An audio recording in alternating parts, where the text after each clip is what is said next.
மதுரை ஆதீனத்தின் மீது திராவிட பெரியார் கழகத்தின் சார்பில் புகார் என்பது அளிக்கப்பட்டிருக்கிறது. அண்மை செய்தியாக பார்க்கிறோம்.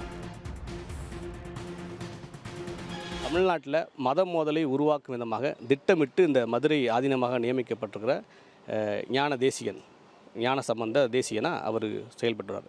சமீபத்தில் சென்னையில் ஒரு நிகழ்ச்சிக்கு போயிருக்காரு. போன இடத்துல ஒரு விபத்து. அந்த விபத்துக்கும் இஸ்லாமியர்களுக்கும் எந்த சம்மந்தமும் இல்லை. ஆனால் அவர் உங்களை போன்ற ஊடகங்களை வைத்துக்கொண்டே என்ன பேசுகிறாருன்னா, இது இஸ்லாமியர்கள் செய்த சதி.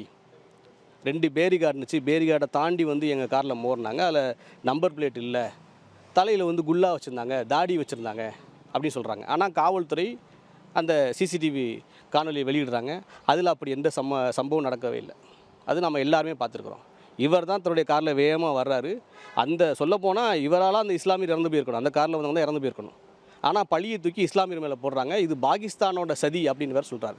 அப்போ தொடர்ந்து தமிழ்நாட்டில் எப்படியாவது இஸ்லாமியருக்கு எதிரான ஒரு வெறுப்பு பிரச்சாரத்தை விதைக்கணும் அப்படிங்கிறது அந்த மதுரை ஆதீனத்தோட வேலையாக இருக்குது. நாங்கள் கண்டிக்கிறோம், திராவிடர் பெரியார்களின் சார்பாக கண்டிக்கிறோம். இவர் மேலே நடவடிக்கை எடுக்கணும், இவரை கைது செய்து சிறையில் அடைக்கணும்.